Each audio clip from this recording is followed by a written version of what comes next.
Hello, afternoon mga shas. Tapos na kami sa aming pictorial. Yung boses ko ayan na parang paos pa rin. Kanina pa kami nagsabay mga shas, mga alas 3 kami dumating. Ito, gising na tong bata. Cheers! Cheers! Yeah! Eat! Cheers! Cheers! Mami, cheers! Yeah! Eat! Pwede niyo Then we're going outside. Mom. Yung points. Oo. 0928 ate. Where is my baby Yana? Oh no. Ha? Doon na sa palengke daw ibili. Doon sa palengke. Hello my baby Yana. Nandito kami pala sa labas mga shots. Nag-window shopping. Naligo na yung bata. Dito na lang. Kasi favorite pa naman ni Atian yung paa.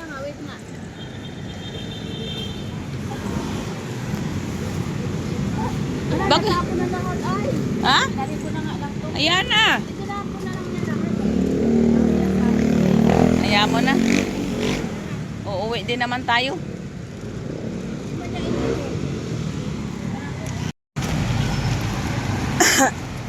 Ayan na, wag ka magsayang ng Hindi ko alam kung magkano yung nila dito. Dito na.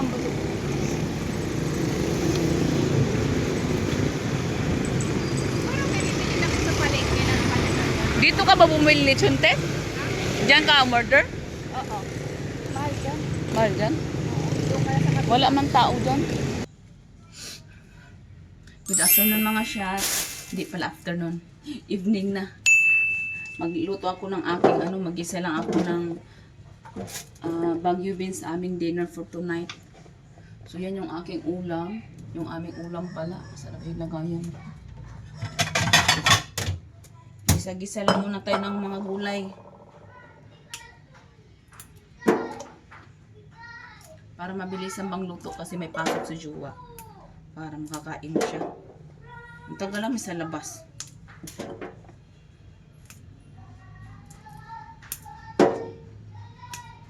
Ay, finally natapos din yung aming pictorial na inaantay ko. Yun nga lang, hindi masyadong maganda yung ating experience doon. Kasi dapat kasi doon kami sa una naming pinagpicturan noong Pasko. Pasko ba? O nung Pasko. Maganda kasi doon. Yung problema lang doon, medyo pricey ng konti sa pinuntahan namin kanina. Pero yung pricey, yung naman niya is worth it naman din kasi maganda yung serbisyo nila doon.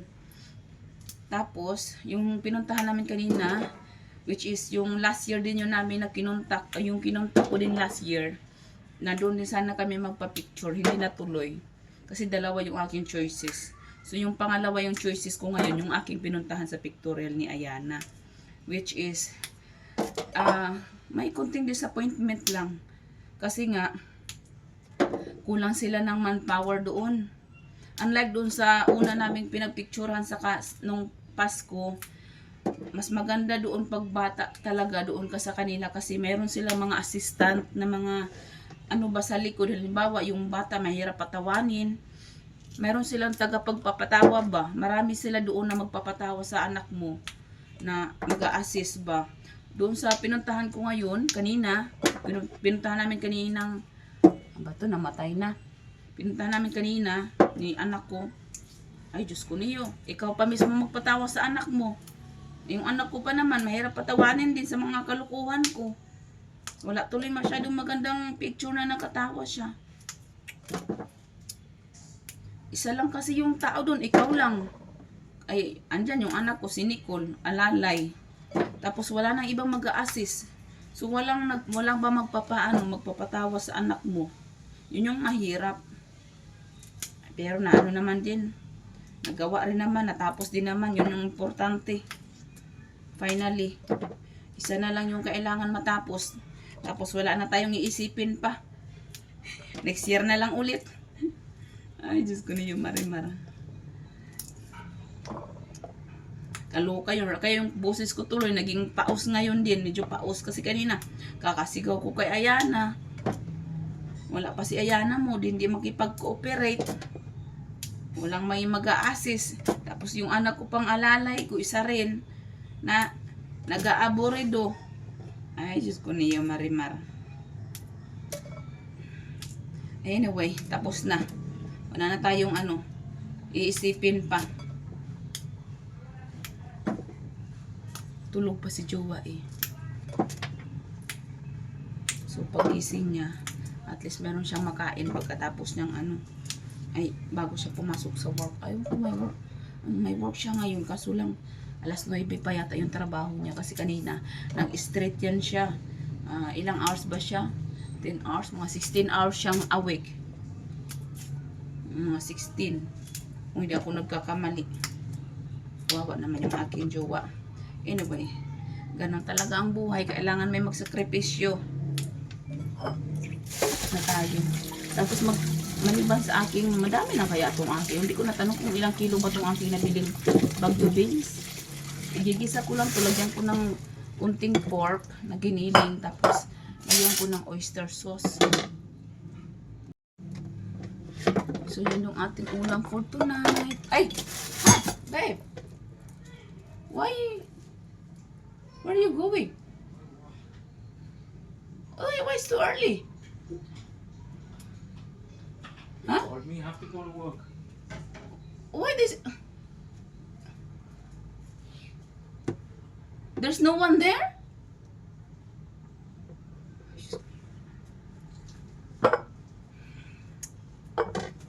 Ay, Diyos ko. What happened, babe? What? What happened? Nothing. The manager didn't show up to work. Okay, I'm ahead. I was supposed to be till the 28th. I thought he left already. I thought he left already before you told me, di ba? Till the 28th. He's supposed to be till 28th. So until what time you're going to work now? Till 4 o'clock in the morning. 6 to 4. You don't even eat something. Nagmadali daw tayo para makakain siya. Akala kong alas 9 pa yung tao, ayaw niya pasok niyan. Hindi daw pumasok yung isang manager. Siya na naman yung reliever sa Ay, gusto niya Marimar patawarin. Magdandaan na tayo dito kay wala na bang palang kakain na maaga. Bayan siya. Nagmadali ko nung kasi kaso kay para may makakain. Hindi naman pala siya makakain din. Nasaan na ba yung aking isang kutsilyo? Mapurol naman to.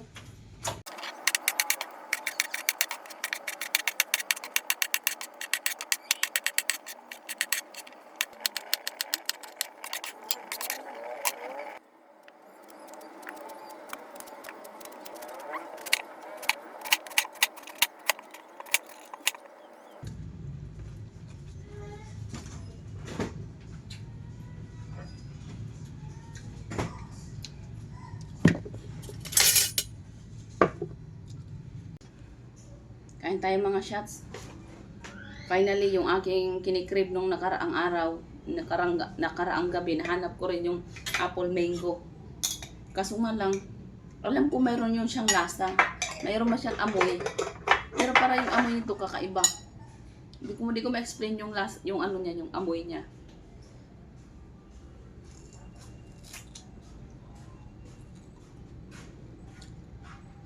Matigas naman. Wait na yung mga ngipin ko. Hi! Mas mabibiyan ha?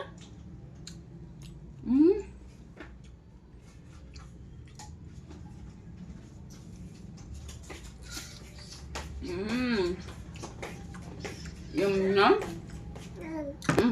That's mommy. How are you? Timplahan mo nga to. Ang gutom na to. How's the baby, Yana? Mom is eating I'll give that to Mosi. Let him read that. I think you poop? No, you fart. You farted. You want this? Yum. Ako Yeah. na to. Mm-mm. Yum. That. You don't like? Yum. Alam na may pagkaasim. Na mayroong aftertaste. Ay, hindi ko talaga makalimutan na mangga yung galing sa Thailand na mangga. Napakasarap ng mangga sa Thailand. Ay, Diyos ko. No, baby.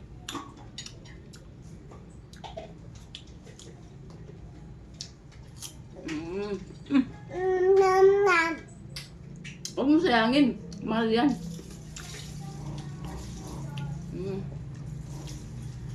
Yan mo? Yawa na. Sino bang nakalala sa akin? Nakagat ko yung aking dila. Basta. Go, tikman mo ito ko. Apple mango.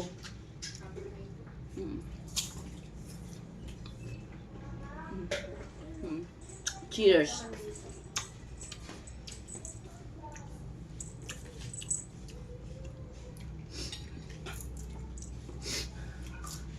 Sarap.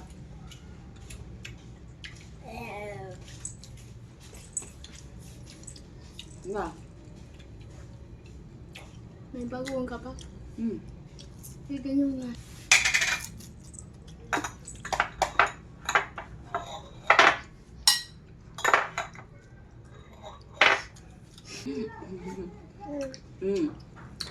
Say hi mga shots. Bagoong ni Bagyo Besta.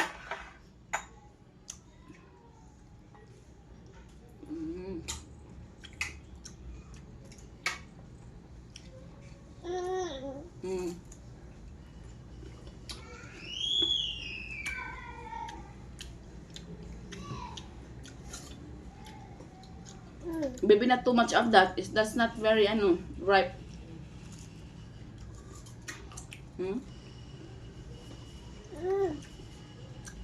Mango is not good for you at night.